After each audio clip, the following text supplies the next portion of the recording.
Hola, ¿cómo les va? Bienvenidos a otro programa de diagnóstico y debate. Hoy vamos a tener un tema realmente apasionante, interesante, diría que clarificará muchas cosas que tienen que ver con la psicología laboral, con la ergonomía, con todos aquellos elementos que tienen que ver con nuestra vida en el trabajo o aquellas consecuencias que con motivo del trabajo o la familia pueden incidir en nuestra salud. Para ello hemos convocado a la doctora Marian Salvatierra, que es una experta en todo el tema de la ergonomía, además en la medicina psicosocial, especialista también en medicina del trabajo. Y por el otro lado, la doctora Mara Diz, psicóloga clínica y laboral, además es una especialista en todo lo que tiene que ver con estrés y calidad de vida y además en liderazgo en seguridad, que ya vamos a ver de qué se trata. Gracias por venir las dos.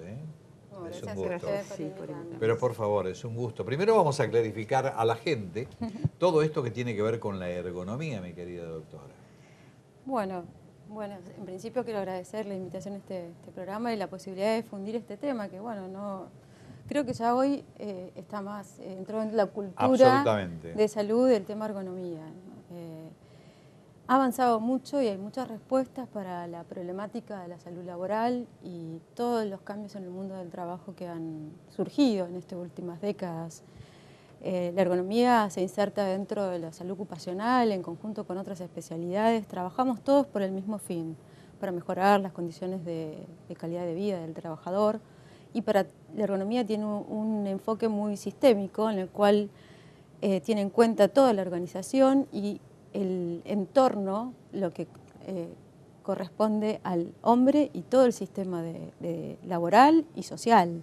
O sea, Porque en algún momento se hablaba que la ergonomía tenía que ver un poco de que la adaptación de la máquina al hombre, ¿no? Era los principios, los primitivos principios que se establecían respecto a la ergonomía. Después se fue avanzando como consecuencia de la evolución de la sociedad y se fueron ampliando absolutamente todas aquellas disciplinas que tenían que ver con el tema, ¿no? Claro, ya hoy la definición es caduca, es muy antigua. Hoy la Organización Internacional de Ergonomía, IEA, que es quien regula, quien tiene la última palabra en estos temas, habla de que es una disciplina en la cual se preocupa por la comprensión de la interacción del ser humano y todos los otros elementos de un sistema, con el objetivo de optimizar este sistema. Hablamos de sistema, hablamos de todo el entorno laboral, inclusive social, y cuando hablamos de ergonomía hablamos de factores humanos en el cual puede ser el trabajador y su entorno, o puede ser un producto y donde se brinda el servicio y el entorno. Y ahí entra a jugar entonces un poco la labor de la doctora también, ¿no? Sin duda, por eso con Mara he tenido la suerte de encontrarnos trabajando desde...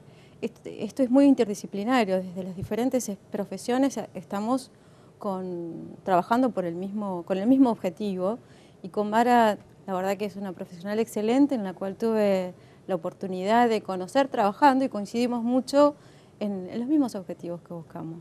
¿Cuáles son esos objetivos? El objetivo es, el mundo ha cambiado, el trabajo ha cambiado. Absolutamente. Estamos preparados para trabajar de una manera que ya no se trabaja más. Nuestros padres entraban a un trabajo como cadetes y terminaban o se jubilaban como gerentes, y las empresas permanecían en el tiempo años y iban de generación en generación. Ahora eso cambió, la gente dura menos tiempo en los trabajos, las empresas se venden, se fusionan, se modifican, son amebas que van cambiando continuamente. Esto no se puede evitar, no se puede volver atrás. La idea es cómo ayudamos a la persona y a la organización a adaptarse con el menor costo posible a esos cambios inevitables, que tienen un objetivo que es bueno.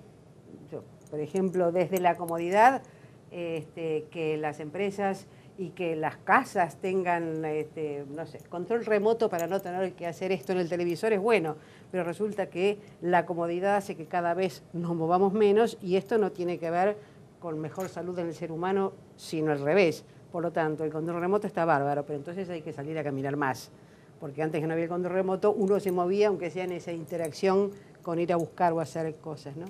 Entonces, la idea es ayudar a la organización, al ser humano, a adecuarse saludablemente, y no significa modificar todo, no significa ir a sembrar frutillas al lago Puelo, es maravilloso, pero la mayoría no estamos decididos. Es aquí y ahora, en el lugar que estamos, en el lugar que trabajamos, cómo hacemos para adaptarnos con el menor costo para ambos, para la organización y para el ser humano, a esta realidad distinta y que nuestra fisiología y nuestra psicología todavía no se enteró, solamente paga los costos.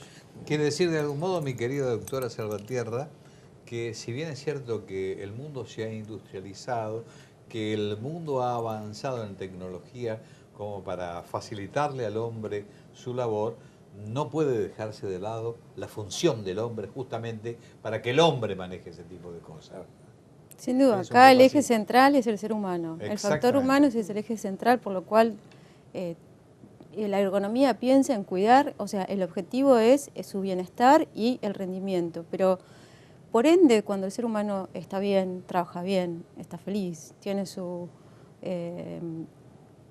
progresión en el trabajo, Felicidad en el trabajo. felicidad en el trabajo, de pronto esto se ve como resultados en el rendimiento del sistema.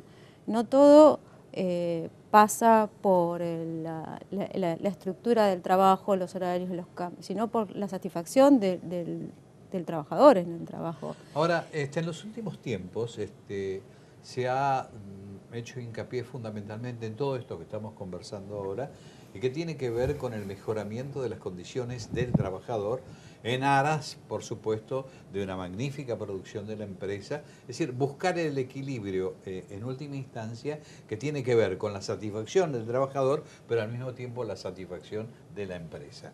¿Cómo se puede llegar a lograr ese equilibrio? Esa es la función de ustedes. Así es. En principio es adaptar todo el sistema al ser humano, pero para eso hay que entender las capacidades y los límites fisiológicos que tiene el ser humano. Hoy en día poco se diseña, se planifica o a veces se estructura desde la organización el método de trabajo, en la manera que a veces es muy difícil poder llegar a las metas, tanto por la sobrecarga en el contenido del trabajo, en la exigencia de los tiempos, en la carga horaria, en la falta de equilibrio entre el trabajo y la vida. O sea, nuestra función es ayudar tanto a la organización a poder ver cuáles son los factores de la organización que se pueden mejorar y trabajar sobre el individuo en cuanto a qué actitudes puede tener de sus prácticas, sus conductas, cuidar su calidad de vida. Ahora, es realmente importante y ahora voy a ir profundizando un poco el tema y tiene que ver un poco ahora ya con el aspecto de las reacciones psicológicas del individuo frente a determinados efectos que se producen con o como consecuencia del trabajo. Llámese repetición de tareas, o sea, la rutina, llámese los ruidos molestos, llámese la competencia, llámese todo aquello que tiene que ver con llevarse mal con el jefe, cómo incide esto de algún modo en el individuo. Sí, en general no hay un solo tema, un solo estresor, diríamos, que exista en este momento. En general lo que nos pasa a los seres, a las personas que vivimos en esta época, es que son pequeñas cosas. Es que anoche no pudimos dormir porque nos acostamos tensos, a la mañana nos encontramos con que había una huelga de trenes o de subterráneo, llegamos tarde, por lo tanto hay un mal humor en el trabajo porque a la reunión que teníamos está desplazada y se nos montó con otra reunión, y luego pasó algo con la computadora y así tal y tal y tal cosa. Y así como no hay un solo estresor, tampoco hay una sola solución. Diríamos, el tema está en esto que yo decía al principio, ¿no? Como cosa general, tomar conciencia para empezar a hacer pequeños cambios que nos pongan en mejores condiciones para trabajar en esos ambientes que por ahí se han sido modificados o no son los mejores. Si bien hay, por ejemplo, ruidos más allá de determinada cantidad de decibeles, esto no es bueno para el ser humano. Pero cada situación de tensión tiene que ver con la situación de tensión, que por ahí puede ser una cosa genérica, y de esto sabe mucho la doctora Salvatierra, pero hay otras que tienen que ver con la forma en que yo veo o me aproximo a la situación. Yo le pongo un ejemplo que por ahí no tiene que ver exclusivamente con el trabajo. Hoy salió en uno de los diarios una nota sobre que creo que es el 20 o el 25% de la gente va a su trabajo sin desayunar. Podría decir, ¿esto qué importancia tiene a nivel personal y a nivel de la empresa? Y bueno, uno no sale a hacer 500 o 600 kilómetros sin pasar antes por una estación de servicio. Esto significa que yo no tengo la cantidad de nutrientes suficientes, esto significa que yo no voy a poder mantener mi concentración, que mi organismo se va a sobreadaptar porque lo tengo acostumbrado, lo que no quiere decir que no va a pagar ningún costo. Esto significa que va a variar mi humor porque mis niveles de glucosa van a ser distintos. Es una pequeña cosa que si se modifica produce una gran diferencia, porque uno sale a la calle a enfrentar con lo que viene, a los estímulos diarios, en un nivel de control, de autocontrol, no de control de la situación, que es lo que uno habitualmente tiende. ¿Qué tiendo yo? A decir, bueno, a ver, lo que no quiero es que no me interrumpan el tránsito, que salga el señor que está allí, y no puedo hacer nada para que ese señor salga. Ahora, ¿qué hago yo mientras espero que esto suceda? Sí, es mi responsabilidad y hay mucho que puedo hacer, ¿no? Vamos a hacer un pequeño cortecito y después continuamos con este tema como para ir metiéndonos todavía un poquitito más. Ya volvemos. La salud es una condición básica para el desarrollo equitativo e inclusivo. Somos 10.000 centros de diagnóstico y tratamiento médico, 15.000 profesionales y 50.000 trabajadores en todo el país. CADIME, Cámara de Instituciones de Diagnóstico Médico. www.cadime.com.ar.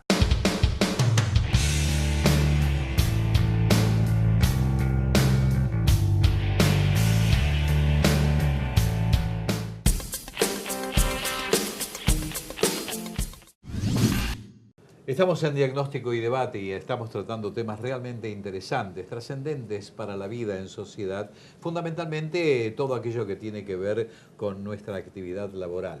Y para ello hemos conversado o estamos conversando con las doctoras Salvatierra y Diz, una especialista en medicina del trabajo, la otra psicóloga clínica y también laboral, especialista en temas que tienen que ver con estrés y calidad de vida. Y entonces vamos a ahondar un poquitito en todo este tema, porque no todos conocen las connotaciones tan particulares de lo que significa ser feliz en el trabajo. Por ejemplo, miren, nada más que eso y nada menos, ser feliz en el trabajo. ¿Se puede ser feliz en el trabajo? Sí, obviamente. ¿Cómo? Bueno, no hay una solución única. Claro. Por un lado depende Si no de las condiciones, si no sería recetas mágicas no existen, Claro. pero bueno, hay muchas herramientas con lo cual desde pronto nosotros como personas y como trabajadores podemos hacer, como decía Mara, ¿qué podemos hacer nosotros frente a ante tantos estresores o ante tantas condiciones adversas?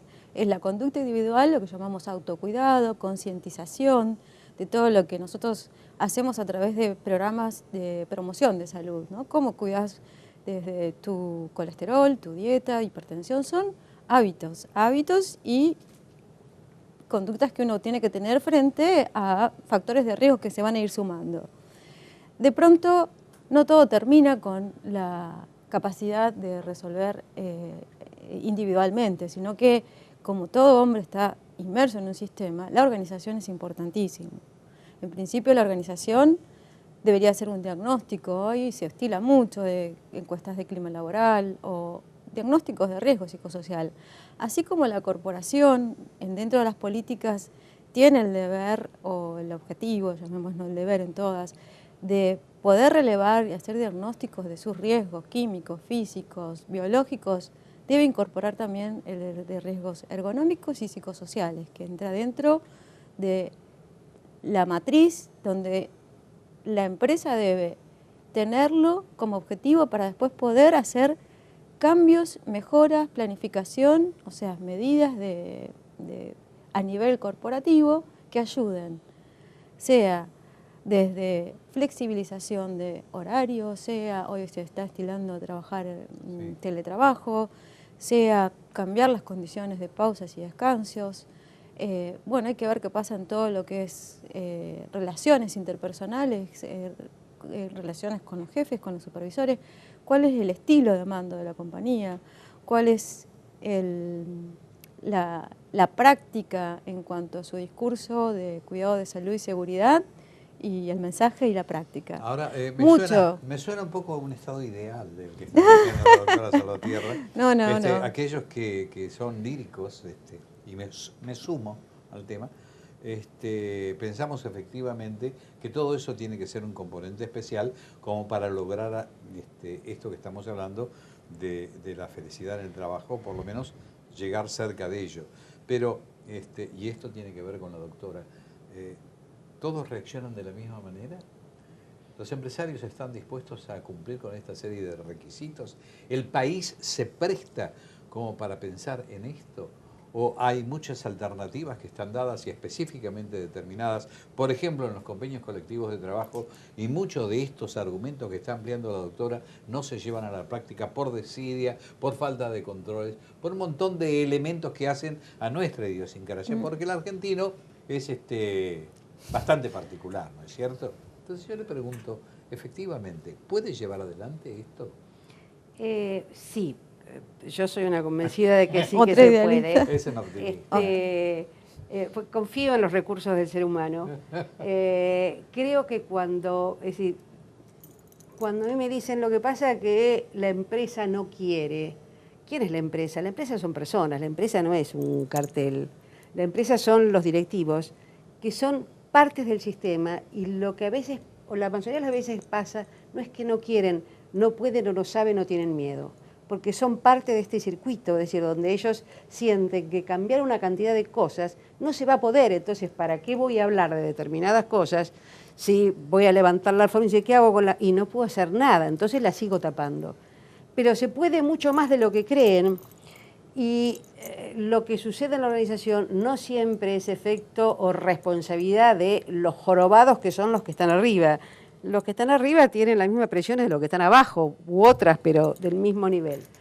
Entonces, yo creo que se puede, concientizando en esto de que hay pequeñas cosas que producen grandes cambios, que vamos a seguir en esta sociedad que cada vez va a acelerar más el tipo de cambios que viene trayendo, y que sin lugar a dudas se puede hacer, y mucho. Mire, en los programas de estrés que yo hago, tomo al inicio de los programas una evaluación de síntomas de estrés, evaluados por la cantidad de veces que aparecen estos síntomas, desde insomnio, problemas gástricos, contracturas, hasta otros que tienen que ver psicológicos con la angustia, con estar más irritable, más enojado, con menos paciencia o tolerancia.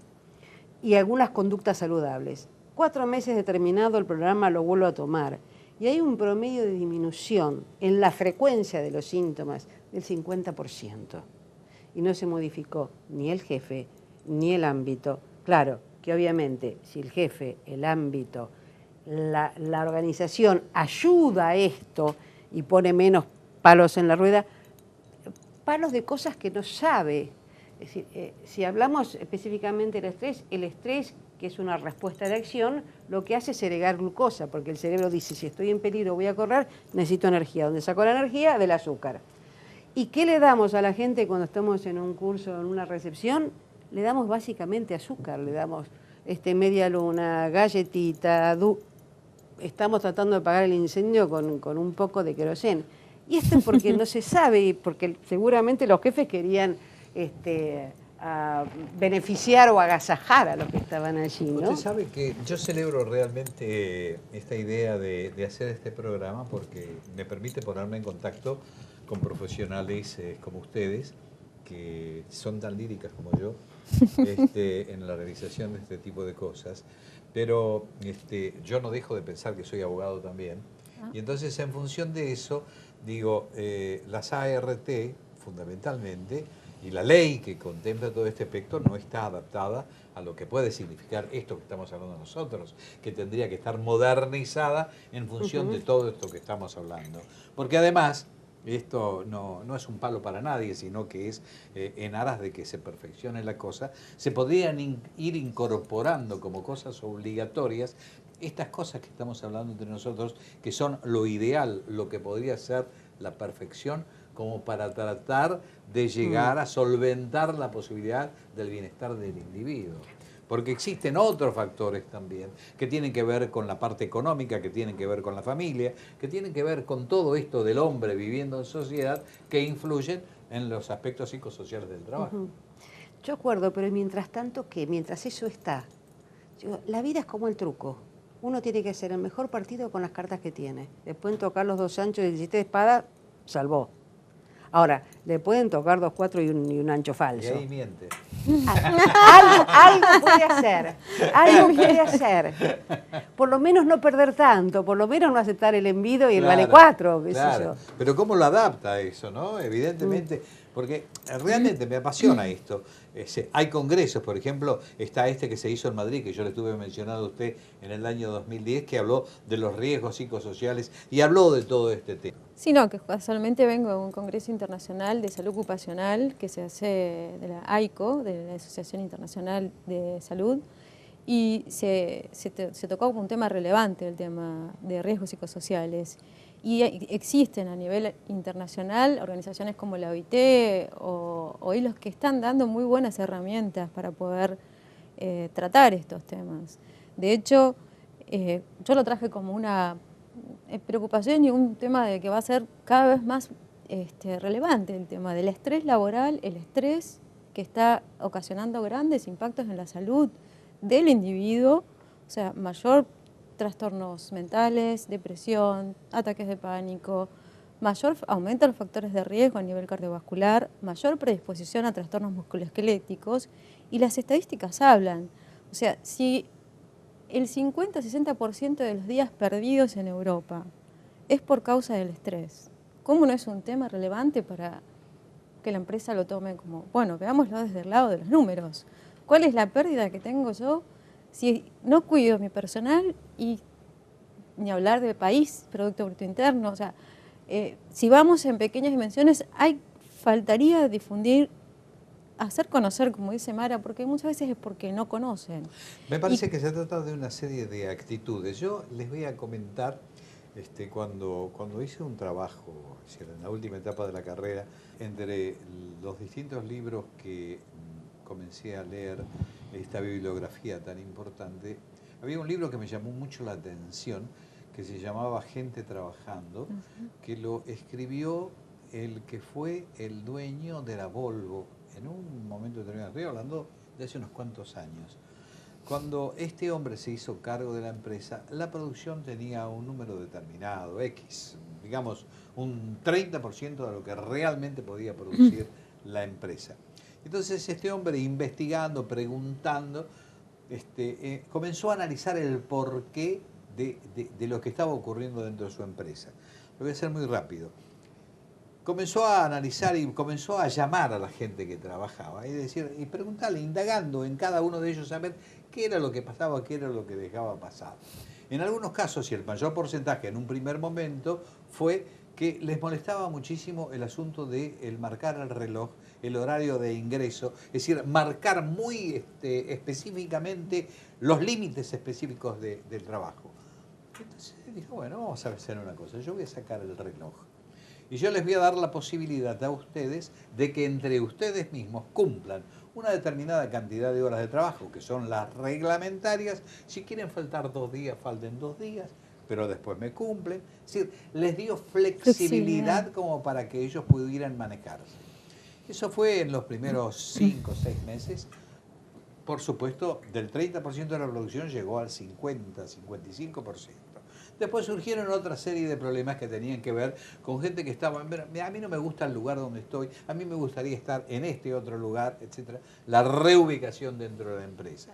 Bueno, esto es simplemente anecdótico, pero él cuenta en ese libro, por eso me llamó tanto la atención, cómo escuchando, viendo cuál es el problema, se puede, y si hay voluntad de hacerlo, cómo se puede llegar a alcanzar la optimización de resultados. Sin duda, es un tema que hay que difundirlo, las ventajas que tiene abordarlo en forma integral y los resultados que tiene. O sea, muchas veces como médico consultor me llaman para atender problemas como el ausentismo. preocupa que el ausentismo en una empresa se dispare a tanto. Bueno, investigando las causas, poco porcentaje correspondía a causas médicas. El resto de inasistencias tenía mucho que ver con esto que estamos hablando. Entonces, ofrecimos hacer un diagnóstico a la empresa y hacer alguna intervención. Y eso fue una del trabajo que llevé a este congreso, que fue muy interesante. O sea, cómo haciendo un diagnóstico de entender qué es lo que está pasando dentro del contenido de trabajo, dentro de problemáticas de la organización, se pueden hacer pequeñas modificaciones que no son costosas, sino que son cambios de estilo de comunicación, de estilos de flexibilización, de condiciones de trabajo, que a lo mejor no tienen que ver con el costo de una empresa y mejoran muchísimo Absolutamente. las condiciones en general de satisfacción del trabajador.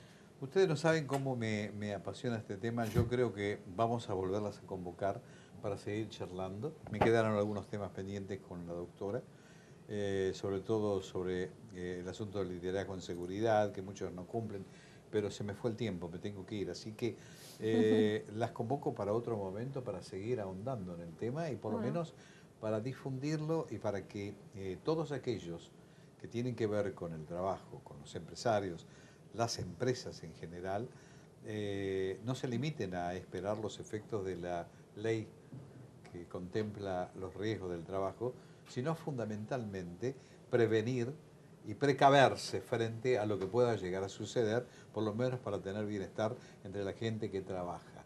No son enemigos, sino que forman parte del todo. Lo que decía la doctora, empatía, de algún modo es sentir, pertenecer. Ese es el esquema. Gracias por venir a las dos. No, gracias a ustedes. Gracias a Y a ustedes el próximo jueves, a partir de las 17:30, volveremos a estar con otro programa de diagnóstico y debate. Hasta ese momento, y muchísimas gracias.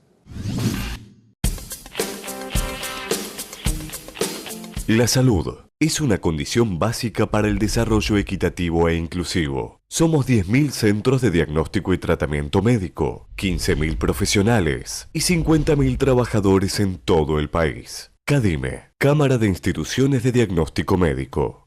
www.cadime.com.ar